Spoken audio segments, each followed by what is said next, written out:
पर first year, second year, third year तीनों की कंटिन्यू लाइव क्लासेज होती हैं। एक टाइम टेबल अलॉट किया है और उसी टाइम टेबल के अकॉर्डिंग हफ्ते में 2 दिन आपके लिए कॉलेज की क्लासेज होती हैं, हर एक का आप ले जो भी ईयर में पढ़ रहे हैं। तो क्योंकि हफ्ते में अगर आप 2 दिन भी कॉलेज के लिए पढ़ते हैं देन यहाँ से वो सब्जेक्ट आपको परिपूर्ण 100% रिजल्ट देगी। तो आज हम इस क्लास को शुरू कर रहे हैं और आज की जो क्लास है वो क्लास है फर्स्ट ईयर वालों के लिए। बिल्कुल फर्स्ट ईयर, जैसे कि आप सभी को मैंने पहले ही कहा था कि ये जो क्लासेज है ना, ये क्लासेज आपके सिस्टमेटिक होती है और यहाँ पर वो पूरी की पूरी जानकारी दी जाएगी जो आपके लिए ज़रूरी होती है। ओके, तो अभी बात करते हैं जो भी लाइव जुड़े हैं, मोस्ट ऑफ उन सभी का स्वागत है। क्लास को आगे शेयर कर लीजिए। ये बहुत सारे कमेंट आए कि सर बिल्कुल बिल्कुल फर्स्ट ईयर के रिजल्ट के बारे में आए। फर्स्ट ईयर का रिजल्ट तो आज तो नहीं आ सकता है, कल ही आ सकता है। ओके, तो बात करते हैं आप सभी को आज की इस रिजल्ट का। तो बिल्कुल ये ज़िंदगी, ये जो लाइफ है वो बलिदान मतलब एक सेक्रीफाइस मांगती है और वो सेक्रीफाइस है आपका तन मन और धन, यानी पूरी तरह से आप एक समर्पण कर लीजिए। आप जिस भी तैयारी में, जिस भी फील्ड में, जिस भी एंगल से जो भी काम कर रहे हैं उसके लिए समर्पण होना जरूरी है। तो बिना मेहनत के, बिना हार्ड वर्क के कुछ भी पॉसिबल नहीं है। नथिंग इज पॉसिबल, यानी कहने का मतलब पॉसिबल है, ऐसा नहीं कोई चीज़ इम्पॉसिबल, वो चीज़ नहीं होती है। बट इसके लिए इस बार यहाँ पर एक समर्पण होना, यानी किसी भी काम को अगर आप कर रहे हैं तो तन मन और धन तो लगाना ही होता है आजकल, और ये चीज़ आपको पता होगा। तो बिल्कुल पूरी ईमानदारी से उस काम के प्रति लग जाइए, आपको बेहतर रिजल्ट हर बार मिलेगा। जैसे कि अपनी बात करते हैं कॉलेज की क्लासेस को लेकर। ओके, तो बात करते हैं आज का अपना बीए फर्स्ट ईयर का पॉलिटिकल साइंस में सेमेस्टर वाइज पढ़ रहे हैं।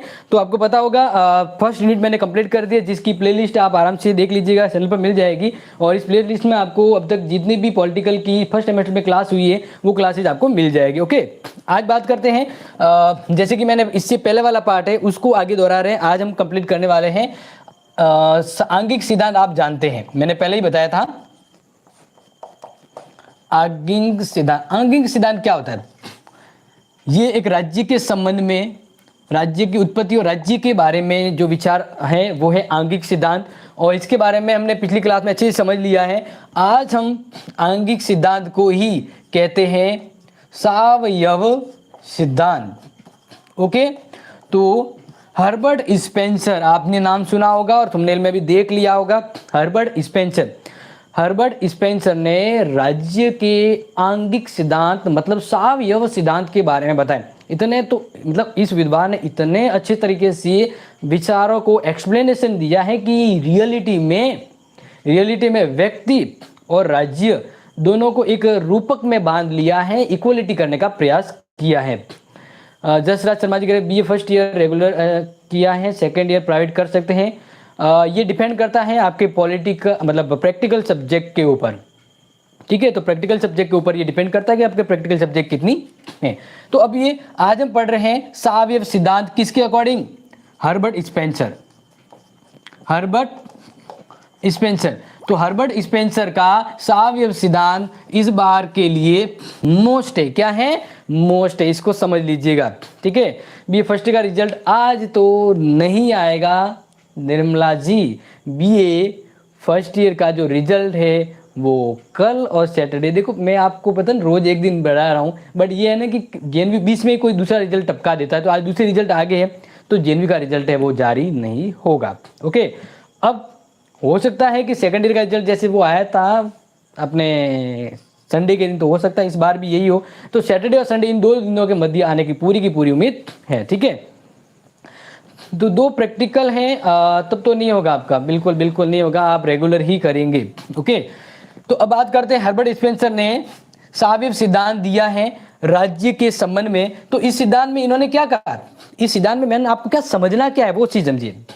हर्बर्ट स्पेंसर ने कहा कि राज्य एक जीवधारी प्राणी के समान है। इसने ये बताया कि जिस प्रकार से मानव एक जीवनधारी मतलब एक ह्यूमन नेचर होता है, वो एक लिविंग थिंग होता है, तो उसी का कंपैरिजन यहाँ पर किया गया है कि राज्य भी एक जीवधारी प्राणी के समान है जैसे व्यक्ति होता है। क्या होता है? व्यक्ति। तो अब तक जितने भी विद्वानों ने प्रयास किया था कि भाई आंगिक सिद्धांत के अंतर्गत व्यक्ति और राज्य के मध्य तुलना लगभग सेम ही है, एक जीवधारी प्राणी की तरह होता है। लेकिन हम इससे भी आगे बढ़कर एक कदम है हर्बर्ट स्पेंसर ने दिया। हर्बर्ट स्पेंसर ने तो इतनी रियलिटिक तरीके से एक्सप्लेनेशन किया, विस्तृत किया या बताया कि रियली में आंगिक सिद्धांत यही कहता है, यानी पूरी तरह से व्यक्ति और राज्य की संरचना, बनावट, उत्पत्ति, हर संबंध में दोनों एक ही माने जाते हैं।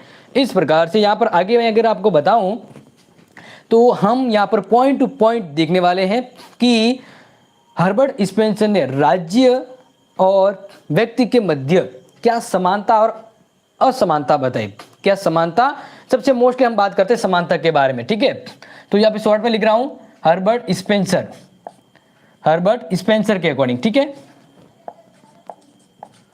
हर्बर्ट स्पेंसर ने राज्य एवं व्यक्ति के मध्य समानता बताई है। निम्न बिंदुओं में समझेंगे, हम निम्न बिंदुओं में समझने का प्रयास करेंगे। निम्न बिंदुओं में हम समझने का प्रयास करते, ओके।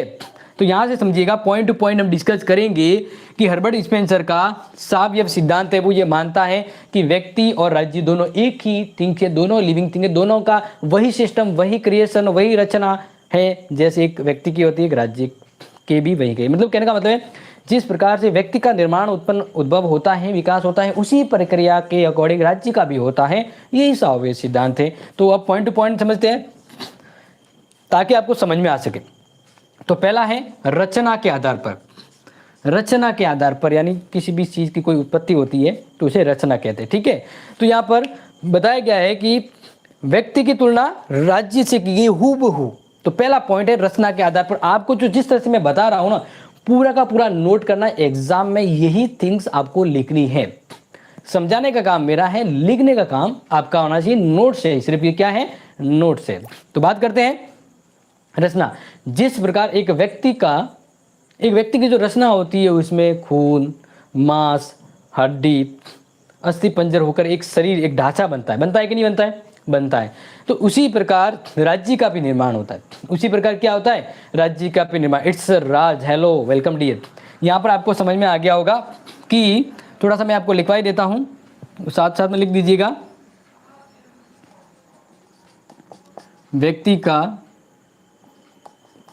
शरीर, हड्डी, मांस, खून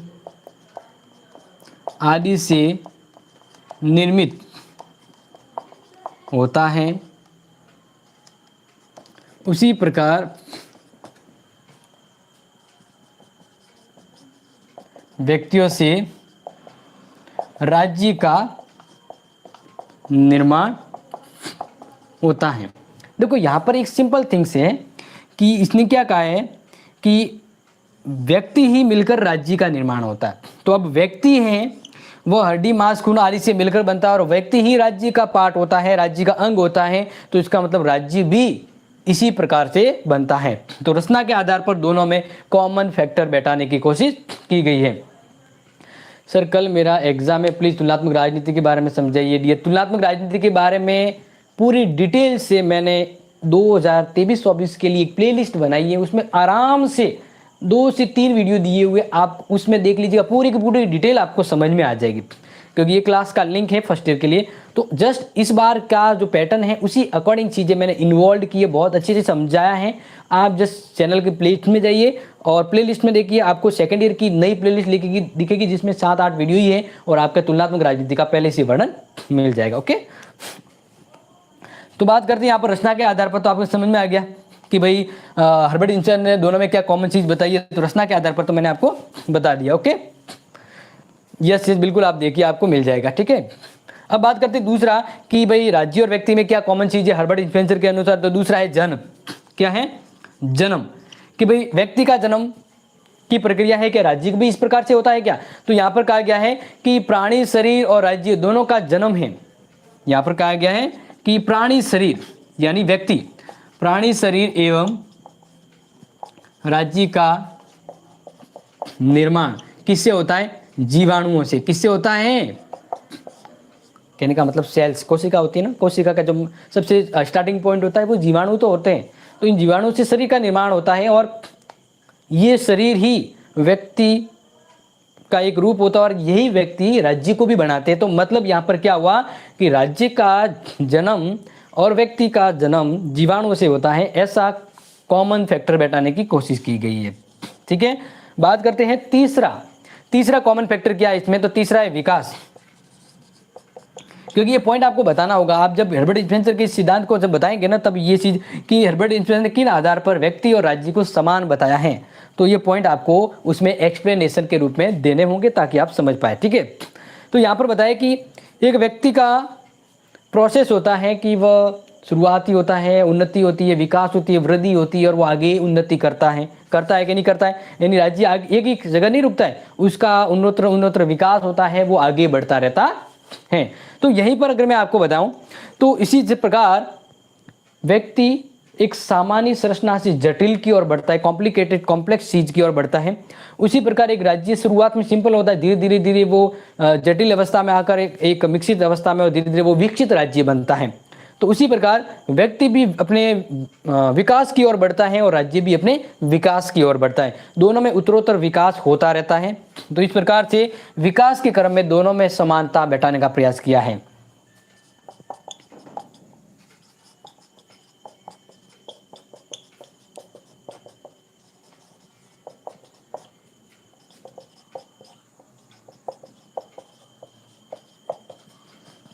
वैसे तो जब मैं आपको आलोचना बताऊंगा तब सिंपल समझ में आ भी जाएगा कि कुछ चीज़ है जो शायद हर्बर्ट स्पेंसर ने भी ओरिजिनली रूप में सही नहीं बताई है, क्योंकि कोई भी सिद्धांत 100% सेटिस्फैक्शन नहीं होता, कुछ तो इशू रहता ही है, तो हम आलोचना में जरूर देखेंगे।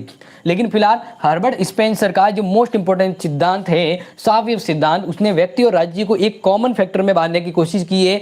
और किस आधार पर उसने व्यक्ति और राज्य को एक साम्य में बांधा है, क्या पॉइंट है, वही मैं आपके सामने 1 to 1 बताने का प्रयास कर रहा हूं। ओके, नेक्स्ट बात करते हैं परस्पर निर्भरता।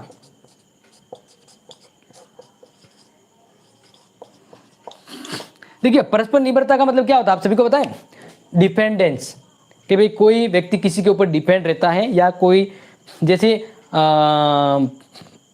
एक जो काम करेगा आगे वाला तो पीछे भी उसके पीछे काम करेगा। यानी जैसे मान लीजिए ना कि आपको जैसे शाम होगी है रोटी खाना, तो आप डिपेंडेंट होते हैं पेरेंट्स के ऊपर कि वो रोटी बनाएंगे देन आप खाएंगे। तो ये डिपेंडेंस होते हैं, निर्भरता होती है। क्या होती है, निर्भरता होती है। तो क्या व्यक्ति जिस प्रकार से अपने डेली लाइफ में जीवित प्राणी के रूप में किसी पर निर्भर रह के काम करता है, क्या राज्य भी ऐसे हैं? क्योंकि दोनों में कॉमन चीजें बैठा रहे हैं कि व्यक्ति के जैसा ही राज्य को यहाँ पर बताने की कोशिश की गई है। हर्बर्ट स्पेंसर ने तो बहुत ही रियलिटिक तरीके से यहाँ पे पूरा का पूरा प्रयास किया है कि जिस प्रकार से व्यक्ति, उसका प्रोसेस, उसका सिस्टम बनता है, उसी प्रकार से राज्य भी होता है, उसका भी सेम प्रोसेस होता है। यही सापेक्ष सिद्धांत है। ये क्या है, सापेक्ष सिद्धांत है। तो यहाँ पर बता दिया जाए कि जैसे मान लीजिए शरीर के अंग, हाथ, आँख, नाक, टांग वगैरह जो भी होता है, तो ये सभी एक शरीर के भाग होते हैं और शरीर पूरी तरह से इन पर निर्भर होता है, पूरी तरह से निर्भर होता है। शरीर का कोई एक अंग, कोई एक पार्ट अगर वो खराब हो जाए, डिसमेस्ड हो जाए, तो फिर शरीर का कोई भी हिस्सा वो सही से काम नहीं कर पाएगा। यानी पूरा शरीर एक दूसरे पर निर्भर रहता है। क्या रहता है, निर्भर रहता है। उसी प्रकार इसने कहा है कि राज्य भी उनके व्यक्तियों पर निर्भर है, बिना व्यक्ति के राज्य भी सर्वाइव नहीं कर सकता। देखो, राज्य के अंग कौन है, व्यक्ति, और व्यक्ति के अंग कौन है, अलग अलग उसके पार्ट्स, अलग अलग आई कांटेक्ट, या मतलब हाथ, कान, नाक वगैरह जो भी होते हैं। तो यहाँ पर कहा है कि शरीर है वह उनके अंगों के आधार पे सर्वाइव करता है। शरीर के कोई अंग अगर अलग हो जाए तो शरीर या वो पार्ट या वो हिस्सा कोई मतलब नहीं। जैसे मान लीजिए ये हाथ है, अगर उस शरीर के साथ जॉइंट है देन इसका इंपॉर्टेंस है, लिखने के काम आ रहा है, हर चीज़ में काम आ रहा है। तो हाथ शरीर के टच में होने से इन पे डिपेंडेंस हो गया, यानी दोनों का अस्तित्व का मत जम रहा है। लेकिन हाथ को शरीर से अलग कर दिया जाए तो यहाँ पर हाथ का वैल्यूज खत्म हो जाएगा और शरीर है वो उस जगह पे काम नहीं कर पाएगा, उस वैल्यू पर। यानी ये निर्भरता, एक दूसरे के ऊपर डिपेंडेंस। तो वही चीज़ यहाँ पर राज्य के संबंध में बताई गई है कि व्यक्ति और राज्य दोनों चीज सेमली है। क्योंकि राज्य के बारे में यहाँ पर भी कहा गया कि राज्य के जो अंग व्यक्ति है, अगर व्यक्ति है वह राज्य के पार्ट के रूप में ना हो और निकल जाए तो राज्य का काम भी रुक जाता है। ओके, तो निर्भरता होगी। निर्भरता के बारे में ज़्यादा कोई लिखने की जरूरत नहीं, आप समझ में आ गया होगा, डिपेंडेंस होती है एक दूसरे की। मैं पांचवा पॉइंट यहाँ पर बता देता हूँ क्योंकि ज़्यादा नीचे वो समझ नहीं आएगा आपको। तो पांचवा पॉइंट है संगठन, कि जिस प्रकार से व्यक्ति और व्यक्ति का समूह एक संगठित रूप में रहता है, यानी शरीर के अंतर्गत 3 प्रकार की प्रणाली विकसित होती है। शरीर का संगठन 3 प्रकार से होता है। शरीर का संगठन 3 प्रकार से होता है, जिसमें पहला है जीवन प्रणाली। शरीर का संगठन 3 प्रकार से व्यवस्थित रूप में चलता है हर्बर्ट स्मिथ के अकॉर्डिंग। संगठन यानी पहली है जीवन प्रणाली, जीवन चक्र, लाइफ प्रोसेस जो होता है। दूसरा बताया गया है विभाजन प्रणाली, विभाजन प्रणाली यानी व्यक्ति अपने आप में डिवाइडेशन होता है, डिवर्ज होता है, अलग अलग तरह से विभाजित होता है, वो उसकी संतति प्रगति आगे बढ़ती रहती है, तो विभाजन प्रणाली हो गया। और फिर क्या कहते हैं, संगठन के रूप में, व्यक्ति के रूप में उसका तीसरा जो पार्ट यहाँ पे बताने की कोशिश की है वो है विनिमय प्रणाली। क्या है? विनिमय प्रणाली, यानी व्यक्ति अपने जीवन में एक चीज़ के आदान प्रदान के जरिए अपने जीवन का सर्वाइव करता है। पहले यही होता था ना कि किसी ने कोई वस्तु दे दी, उसके बदले उसको दूसरी वस्तु मिल गई, तो विनिमय प्रणाली होती है। तो जिस प्रकार से व्यक्ति का संगठन 3 अलग अलग वे में सर्वाइव होता है, उसी प्रकार राज्य का भी यहाँ पर सर्वाइव 3 अलग अलग वे में बताने का कोशिश किया गया है। यहाँ पर बताया कि राज्य में भी जीवन प्रणाली के अनुसार पहले क्रिया होती है। क्या होती है? क्रिया होती है। दूसरा, विभाजन के आधार पर राज्य में ट्रांसफर होता है, मतलब ट्रांसफरेशन होता है ना, कि भाई ट्रांसपोर्ट करना, कि भाई यातायात के जरिए एक जगह से व्यक्ति दूसरी जगह जाते हैं। तो इस प्रकार से राज्य में उनके अंगों के मध्य विभाजन होता रहता है। फिर तीसरी यहाँ पर बात करें तो तीसरा यहाँ पर बताने का प्रयास किया है कि यहाँ पर विनिमय प्रणाली सबसे जरूरी है, उसी प्रकार राज्य के लिए सबसे सर्वोच्च होता है उनके ऊपर। जिस प्रकार से व्यक्ति के ऊपर उसका मस्तिष्क इंपॉर्टेंट होता है, उसी प्रकार राज्य के लिए भी सबसे जरूरी है वो है सरकार। क्या है? सरकार है। जिस प्रकार के व्यक्ति के 3 जो अलग अलग यहाँ पर संगठन में सर्वोच्च होता है, मस्तिष्क होता है, उसी प्रकार राज्य के 3 अलग अलग संगठन में सबसे ऊपर होता है सरकार। क्या होता है? सरकार। ओके, अब बात करते हैं 5वां यहाँ पर पॉइंट, लास्ट है विकास क्रम।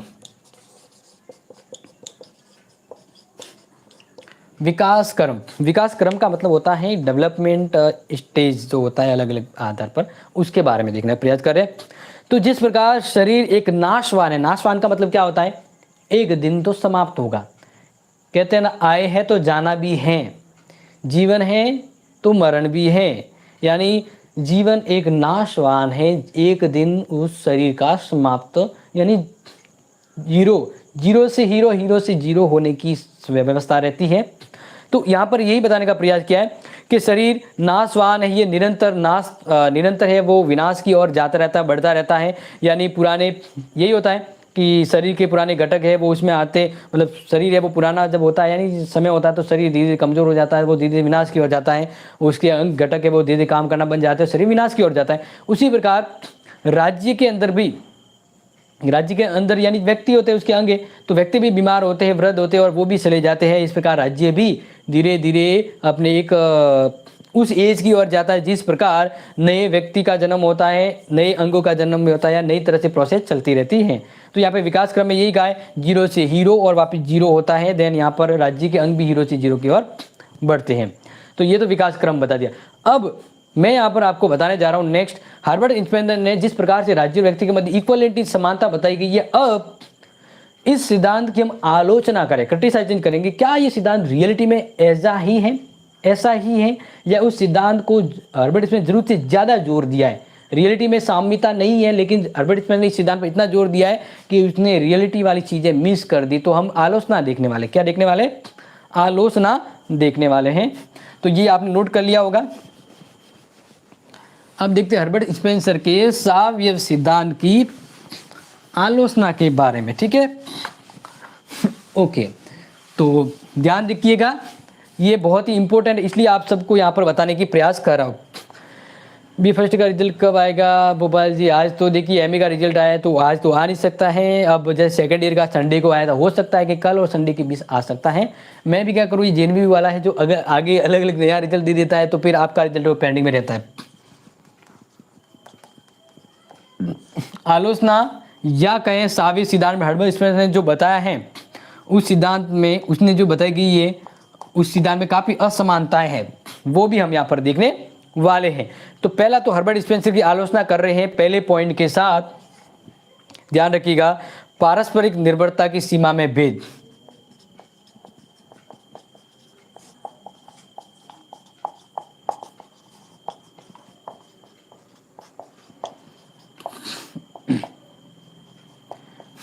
देखिए अभी हमने कॉमन चीजें बताई थी, ठीक है भोपाल जी, बिल्कुल मैंने बता दिया। आज तो डेफिनेटली नहीं आने वाला, कल और परसों यानी संडे तक का वेट कीजिए आपके रिजल्ट को लेकर।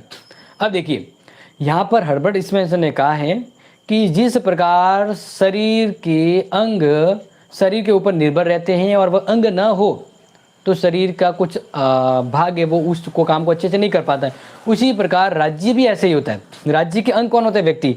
अगर वह नहीं होता तो राज्य है वह भी प्रभावित होता है। लेकिन दोनों में एक बहुत कॉमनली फर्क है। अगर आप थोड़ा सा ध्यान से देखें ना तो राज्य के अंग को पहले देखने से पहले शरीर को देख लो। अब मान लीजिए शरीर का एक अंग, एक पार्ट, एक हिस्सा अगर गायब है तो वहां पर व्यक्ति उस काम को कर ही नहीं पाएगा।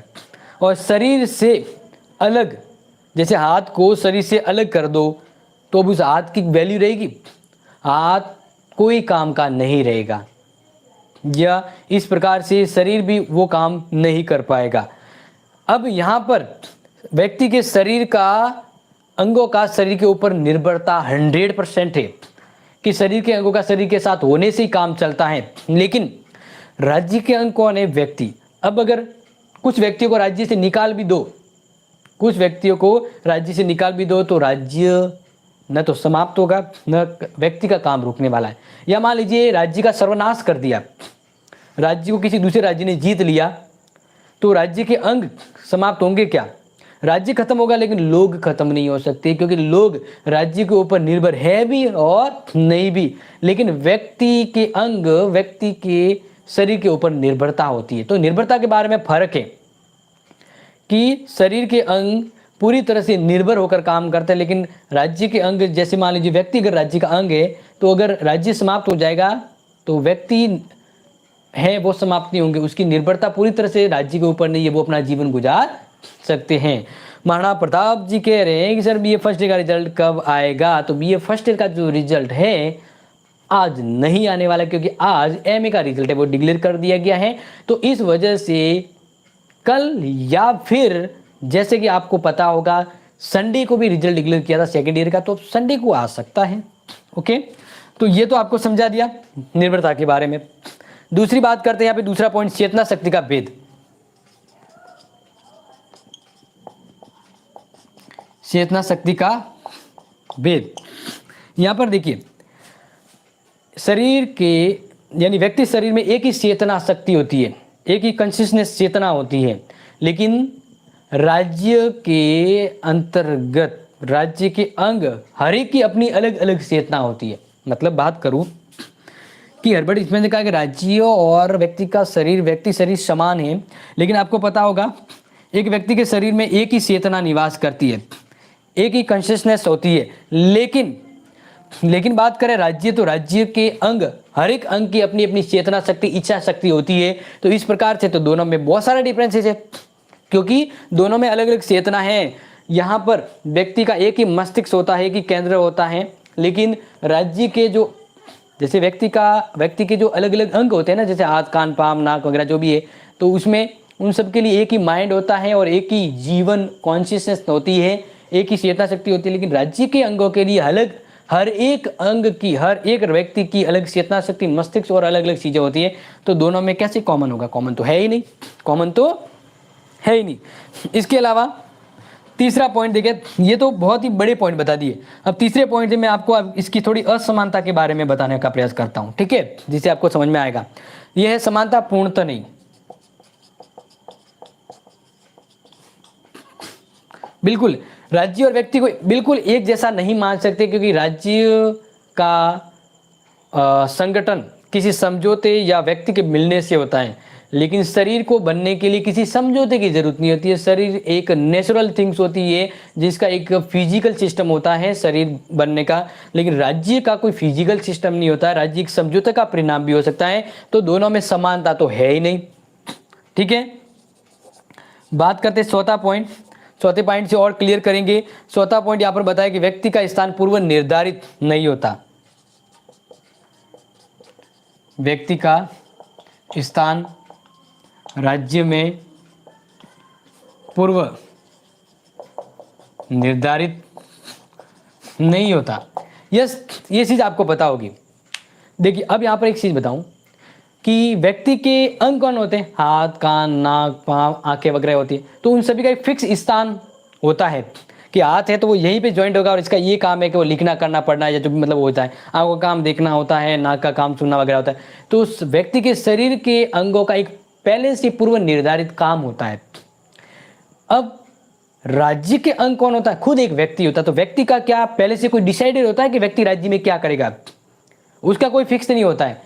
क्या करेगा, अमीर, गरीब, रोजगार, नौकर, बेरोजगार, यानी क्या करने वाला है समाज में, उसकी क्या रोल होगा, कोई डिसाइड नहीं होता है।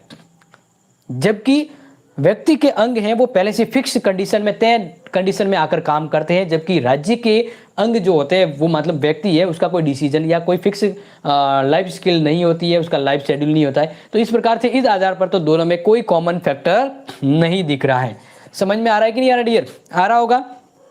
फिर जन्म, विकास और मृत्यु में भिन्न नियम। जन्म, विकास एवं मृत्यु में भिन्न नियम। भिन्न नियम, बिल्कुल। शरीर, एक व्यक्ति का शरीर होता है वो जीरो से शुरू होकर विकसित होता है, धीरे धीरे वो एक समाप्त होता है, यानी जन्म से मृत्यु होती है। व्यक्ति पूरी तरह से समाप्त हो जाता है। लेकिन राज्य जब बनता है तो राज्य समाप्त नहीं होता है। राज्य के अंदर उसके अंग है यानी व्यक्ति है वो समाप्त हो जाता है, लेकिन राज्य का पूर्णतः सर्वनाश नहीं होता है, खत्म नहीं होता है। लेकिन व्यक्ति है, उसके अंग है वो एक प्रकार से विकसित होते हैं और धीरे धीरे वो उसका जीवन समाप्त हो जाता है। तो इस आधार पर तो राज्य और व्यक्ति को इक्वल नहीं मान सकते, क्योंकि शरीर तो नाशवान होता है, राज्य थोड़ी समाप्त होता है। राज्य तो फिर भी बना रहता है। उसके अंग मान लीजिए चले जाए, राज्य के अंदर से उसके अंग यानी कुछ व्यक्ति चले भी जाए तो राज्य खत्म नहीं होने वाला। लेकिन शरीर के अंग अगर शरीर से निकाल दिया जाए तो शरीर है वो अनयूजफुल हो जाता है। तो इसी आधार पर विकास, जन्म, मृत्यु, इस आधार पर राज्य और व्यक्ति में कॉमन फैक्टर मौजूद नहीं है। तो ये वो पॉइंट है जो हर्बर्ट स्पेंसर के दिए गए सिद्धांत की आलोचना करते हैं। अब आगे है हम एंड द पॉइंट कि यह सिद्धांत वास्तव में उपयोगी है, क्योंकि इस सिद्धांत में कुछ चीजें तो होनी चाहिए ना। इतना पढ़ा है, इस सिद्धांत का पढ़ने का क्या मतलब? क्या इस सिद्धांत में हकीकत में वो चीज है जो इसको पढ़ने लायक बनाती है? तो फाइनली देखा जाए, हमने इसके पक्ष और विपक्ष यानी इसके पक्ष की चीजें और आलोचना दोनों चीजों पर हम डिस्कस किया और इसके बाद एक क्लेरिफिकेशन पे पहुंचते हैं कि यह सिद्धांत कुछ हद तक इम्पोर्टेंट तो है, लेकिन इस सिद्धांत को रियलिटी में नहीं आजमाया जा सकता, क्योंकि राज्य की तुलना व्यक्ति के साथ एक जीवित प्राणी के रूप में करना कदापि सही नहीं है। ये पूरी तरह से साम्यता नहीं रहती है, क्योंकि राज्य एक समझौते की उपज होती है। तो राज्य को पूरी तरह से व्यक्ति के बराबर नहीं माना जा सकता। या हम ये कहें कि वास्तव में राज्य और शरीर के बीच समानता को महत्व देना ठीक नहीं है। काफ़ी चीज़ें अलग होती है। राज्य को तो कहीं जगह नॉन लिविंग थिंग के रूप में भी काउंट किया जाता है, लेकिन शरीर तो एक लिविंग थिंग होता है। तो सिद्धांत कुछ जगह पर ये बताने का जरूर प्रयास करता है कि जिस प्रकार से शरीर का निर्माण होता है, राज्य का होता है, तो हमें समझने के लिए सफिशिएंट है। लेकिन रियलिटी में ये सिद्धांत पूरी तरह से महत्वपूर्ण नहीं है या इसको इंपॉर्टेंस नहीं दी जा सकती, क्योंकि राज्य की उत्पत्ति के संबंध में तो मार्क्सवादी, उदारवादी, समाजवादी सिद्धांत भी पॉपुलर है, उन पर भी थोड़ा जोर दिया जाना चाहिए। तो all my dear friends and student, आज की इस क्लास में हमने जो अधूरा चैप्टर था उसको पूरा किया है। आई होप आपको ये क्लास एंजॉयफुल, इंफॉर्मेटिव, यूजफुल और समझने लायक लगी होगी। तो बिल्कुल ऐसी क्लास को कंटिन्यू शेयर करते रहिएगा, क्योंकि फर्स्ट ईयर के स्टूडेंट है वो भी काफ़ी कम यहाँ पर जुड़े, क्योंकि उनको पता नहीं कि यहाँ पर रेगुलर क्लास होती है, वो भी शाम के टाइम जब आराम से हम पढ़ने लायक मूड पे बैठते हैं। तो आपका एक शेयर शायद किसी को हेल्प करेगा, तो ये जरूर कीजिएगा। कल वापस फर्स्ट ईयर की ही क्लास है, क्योंकि हफ्ते में 2 दिन होती है, शनिवार और शुक्रवार और शनिवार को होती है। तो कल हम पढ़ेंगे या सेमेस्टर फर्स्ट के अंदर ही पढ़ने वाले हैं राज्य के कार्य के बारे में। तो कल लाइव टाइम पे आइएगा और लाइव क्लास को एंजॉय कीजिएगा। मिलते हैं आपको जस्ट 5 मिनट के बाद नई अपडेट के लिए। तब तक के लिए thank you so much and take care.